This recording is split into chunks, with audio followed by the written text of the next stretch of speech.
خدا خالق، خدا مالک، خدا کا حکم تو کیسا؟ جب میں آ گیا بیچ میں، میری پسند، میری مرضی، میری خواہش، میری چاہت، یہی تو شرک ہے۔ ما شاء اللہ کان وما لم یشاء لم یکن۔ السلام علیکم everyone, this is Yazdan. This is Arman. We are back again with another new video. آج ہم ریاکشن دینے والے ہیں ہمارے اسرار احمد صاحب کے ایک بیان کے اوپر and I'm very excited کیونکہ ان کا جو یہ بیان ہے یہ بہت پاورفل بیان ہے بیکاز توحید کے اوپر بیان ہے جو میری فیوریٹ چیز ہے، سب سے زیادہ فیوریٹ ٹاپک ہے میرا، مطلب one of the favourite topic. شرک میرا ایک بہت فیوریٹ ٹاپک ہے، نماز میرا ایک بہت فیوریٹ ٹاپک ہے، توحید میرا بہت فیوریٹ ٹاپک ہے جس پہ میں ہمیشہ بات کرنا اچھا سمجھتا ہوں اور جس میں مجھے اچھا لگتا ہے بات کرنا، تو صرف اللہ کو ہی پکارنا چاہیے۔ اس ٹاپک کے اوپر ہمارے اسرار احمد صاحب کیا بیان کرتے ہیں، تو چلیے لیٹس سٹارٹ دس ویڈیو۔ کہ اللہ مسبب الاسباب ہے، وہ اسباب کا پابند نہیں ہے، وہ اسباب کا محتاج نہیں ہے، اسباب اس کے محتاج ہیں۔ بالکل، اگر یہ یقین ہے تو اللہ پر ایمان ہے، یہ نہیں ہے تو تمہارا ایمان اسباب پر ہے، وسائل پر ہے، ذرائع پر ہے، مادیات پر ہے، اللہ پر نہیں۔ اس وقت کہاں راستہ تھا؟ کوئی راستہ تھا؟ سمندر ہے اور ادھر سے لشکر آ گیا ہے۔ موسیٰ علیہ السلام، کلا ان معی ربی سیہدین۔ اب دیکھیے، ایمان کہہ دینا آسان ہے، ہوا معکم اینما کنتم، جہاں کہیں بھی تم ہوتے ہو اللہ تمہارے ساتھ ہوتا ہے، لیکن اس کا یقین قائم ہو جائے تو زمین و آسمان کا فرق واقع ہو جائے۔ یہی بات ہوئی حضور کے ساتھ۔ غار ہے، چھپے ہوئے ہیں محمد رسول اللہ صلی اللہ علیہ اور وسلم، آپ کے وہ یار غار ابو بکر صدیق رضی اللہ عنہ۔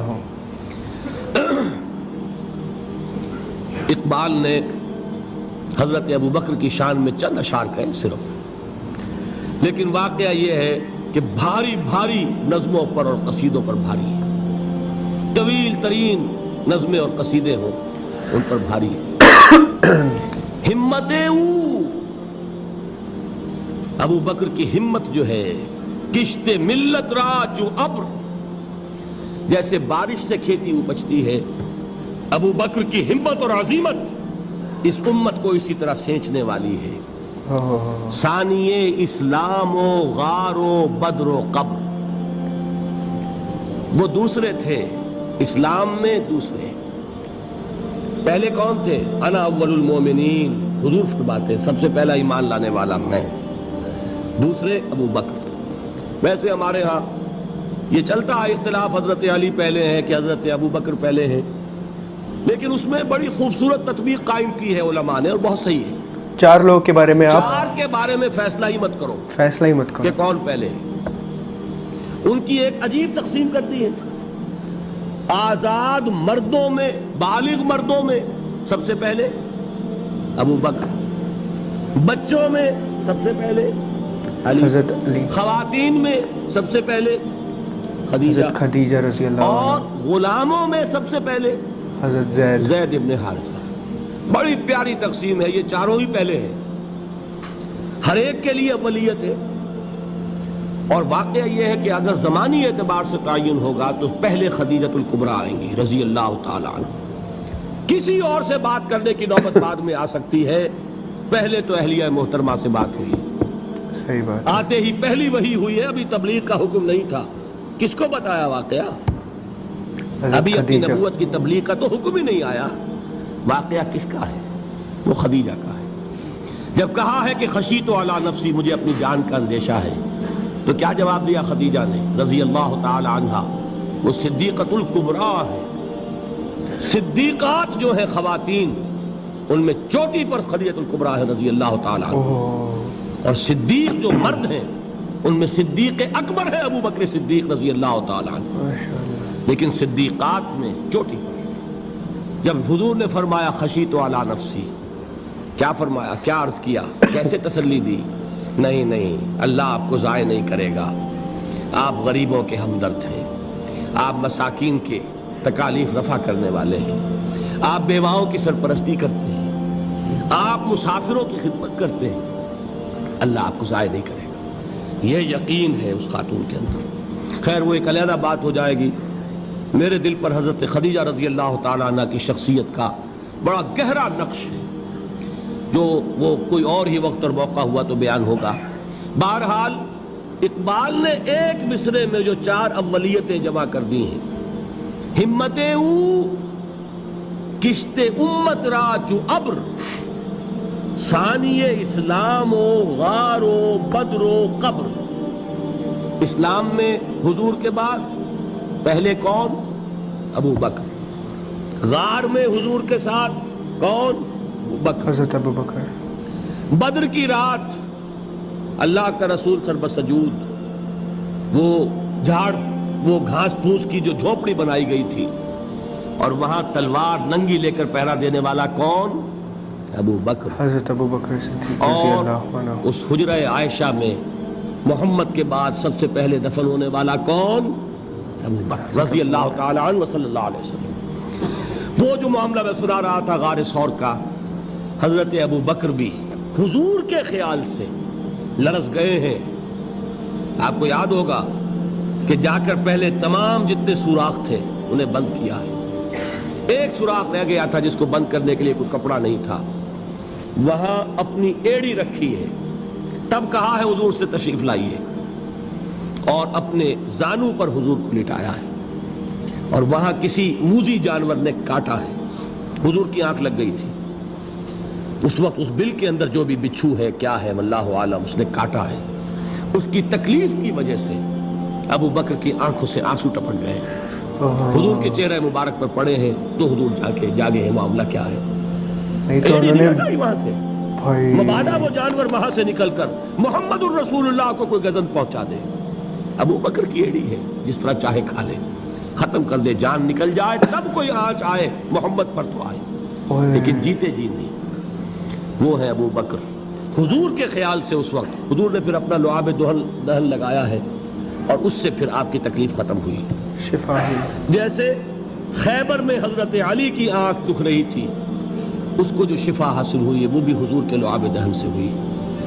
تو بہرحال اس وقت انہوں نے کہا ہے کہ اے نبی یا رسول اللہ، اگر اس وقت ان میں سے کسی نے غیر ارادی طور پر بھی اپنے قدموں کی طرف جھانک لیا تو پکڑے جائیں گے. کیا جواب تھا اللہ کے رسول کا؟ لا تحزن ان اللہ معنا. اللہ ہمارے ساتھ ہے، کیوں گھبراتے ہو ابو بکر؟ یہ ہے ایمان باللہ. میرا مالک اللہ، میرا رازق اللہ، میرا محافظ اللہ، میرا مددگار اللہ، میرا پشت پناہ اللہ، میرا دوست اللہ. یہ دوستی ہے اللہ کی جو لب لباب ہے، حاصل ہے ایمان کا. اسی کا نام ولایت ہے. اولیاء اللہ کے سروں پر سینگ نہیں ہوتے. جس کے دل میں ایمان راسخ ہو چکا ہو وہی اللہ کا ولی ہے. جسے اللہ پر یقین ہو چکا ہے وہی اللہ کا ولی ہے. جسے یقین ہے اللہ میرے ساتھ ہے، میرا مددگار، میرا پشت پناہ، میرا ساتھی، میرا دوست، میرا محبوب، میرا محب. اللہ اہل ایمان سے محبت کرتا ہے. واللہ یحب الصادقین. ان اللہ یحب الذین یقاتلون فی سبیلہ صفا کانہم بنیان مرصوص.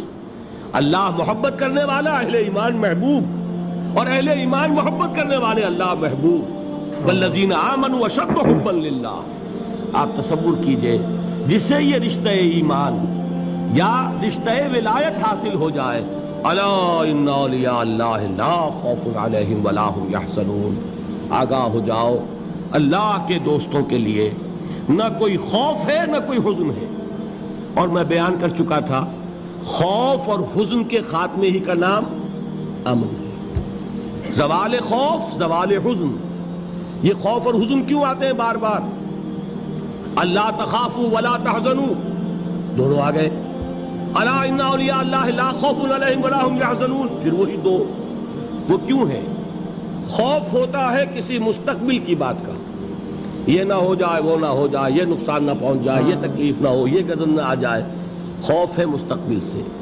حزن ہے یہ کیوں ہوا، یہ نہیں ہونا چاہیے تھا، یہ میرا فلاں چیز میرے ہاتھ سے جاتی رہی ہے، فلاں موقع نکل گیا، اب بیٹھے ہوئے ہیں اندر ہی اندر کڑ رہے ہیں، صدمہ ہے اور رنج ہے. اور جو اللہ پر ایمان رکھتا ہے وہ جانتا ہے ما اصاب من مصیبت فی الارض ولا فی انفسکم الا فی کتاب من قبل ان نبرأها ان ذلک علی اللہ یسیر. لِكَيْ لَا تَعْصَوْا عَلَىٰ مَا فَاتَكُمْ وَلَا تَفْرَحُوا بِمَا آتَاكُمْ وَاللَّهُ لَا يُحِبُّ كُلَّ مُخْتَالٍ فَخُورٍ۔ اس زمین میں یا تمہاری جانوں میں کوئی تکلیف کوئی مصیبت نہیں آ سکتی سوائے اس کے کہ جو اللہ نے لکھ دی ہو اس سے پہلے کہ وہ ظاہر ہو۔ جس کو یہ حقیقت معلوم ہو گئی اس کو یہ طرز عمل اختیار کرنا چاہیے، جو چیز چھن جائے جاتی رہے چھوٹ جائے اس پر افسوس نہ کرو۔ کس نے چھینی؟ دوست نے۔ دوست کے فیصلے پر شکایت، دوستی کو بٹا لگا رہے ہو، سرے تسلیم خم ہے جو مزاج یار میں آئے۔ اگر دوستی ہے تو پھر تو تمہیں گردن جھکانی چاہیے کہ ہر چے ساقی ماریخت عین الطافست، جو بھی میرا ساقی میرے پیالے میں ڈال دے اس کا کرم ہے، جو اس کی طرف سے آئے اس پر کوئی رنج نہیں، کوئی صدمہ نہیں، کوئی غم نہیں، کوئی شکایت نہیں، کوئی شکوہ نہیں، اور جو ہوگا وہ اس کے اذن کے بغیر نہیں ہوگا، اور اس کا اذن ہوگا تو یقیناً میرے لیے خیر ہی خیر ہے، چاہے وہ ناگوار شے ہو، بظاہر مجھے اچھی نہ لگ رہی ہو، میری شارٹ سائٹڈنس میں مجھے وہ نظر آ رہی ہے کہ میرے لیے بری ہے، لیکن قرآن نے کہا ہے عَسَىٰ أَن تَكْرَهُوا شَيْئًا وَهُوَ خَيْرٌ لَكُمْ وَعَسَىٰ أَن تُحِبُّوا شَيْئًا وَهُوَ شَرٌّ لَكُمْ وَاللَّهُ يَعْلَمُ وَأَنتُمْ لَا تَعْلَمُونَ۔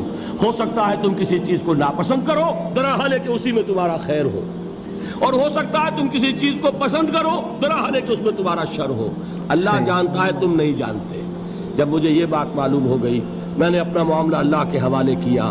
سپردم بے تو مایا خیش را خدانی حساب کم و بیش را، اے رب جو تو چاہتا ہے وہ ہو، تیرے علم میں جو شے میرے لیے خیر ہے وہ ہو جائے، میری کوئی پسند نہیں، میری کوئی چاہت نہیں، یہ ہے راضی برضائے رب۔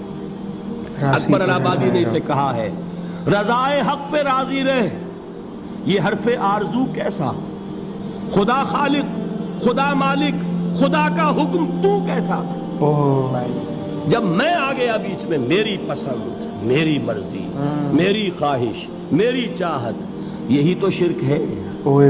ما شاء اللہ کان وما لم یشاء لم یکن، جو اللہ نے چاہا وہ ہوا، جو اس نے نہیں چاہا نہیں ہوا، اختیار اس کا ہے میرا تو نہیں۔ رضائے حق پہ راضی رہ یہ حرف آرزو کیسا، خدا خالق، خدا مالک، خدا کا حکم تو کیسا۔ اقبال نے اسے کہا ہے فارسی میں، اب آپ کہیں اس کا ترجمہ بھی کرو تو وہ مجھے ذرا اس وقت کچھ بہت ہی بدذوقی کسی بات نظر آئے گی۔ جائیے پوچھئے کسی سے جسے فارسی آتی ہو۔ برو کشید ز پیچا کے ہست و بود مرا، چے اقدہا کے مقام رضا کشود مرا۔ مجھے تو تمام پیچ و خم سے نکال دیا اس مقام رضا نے، میں راضی برضائے رب ہوں، جو فیصلہ اس کا میں اس پر راضی۔ تو کہاں کا حزن اور کس کا خوف، یہی زوال حزن اور زوال خوف، یہی ہے امن، یہ نتیجہ ہے ایمان کا۔ تو جان لیجئے یہ ہے لب لباب، یہ ہے حاصل ایمان کا، یہ ہے تو ایمان ہے، یہ نہیں ہے تو ایمان نہیں ہے۔ تو گائز یہ تھا ہمارا ریاکشن آن اسرار احمد صاحب کی ایک بہترین پیشکش پہ، جس طرح سے انہوں نے ایکسپلین کیا ایک چیز کہ اللہ کی مرضی سے ساری چیز ہوتی ہے، رائٹ۔ اگر سمجھتے ہو کہ اللہ ہمارا دوست ہے، ہمارا مددگار ہے، تو اللہ جو کر رہا ہے آپ کے ساتھ اس میں راضی ہو جاؤ، کیونکہ اللہ آپ کے ساتھ جو بھی کرے گا وہ اچھا ہی کرے گا۔ اللہ کی رضا میں راضی رہنا سیکھو، یہ بہت امپورٹنٹ ہے۔ ہم انسان بہت بڑے ناشکرے ہیں، ایون میں خود کو بھی بولتا ہوں کیونکہ میں بھی بہت ساری غلطیاں کرتا ہوں۔ انشاءاللہ ان کے بیان سے بہت سارے لوگوں کو بہت کچھ سیکھنے ملا، انکلوڈنگ می۔ شروعات میں خود سے کروں گا۔ ہمیشہ جب بھی آپ کے سروں پہ پرابلم آئے یا میرے سر پہ پرابلم آئے تو ہم کبھی بھی ناشکری نہیں کریں گے، اس میں راضی رہیں گے، کیونکہ وہ ہمارے رب کی طرف سے ہے۔ ہم اپنی پوری کوشش کریں گے اس پرابلم سے لڑنے کی اور اس پرابلم کو سالو کرنے کی۔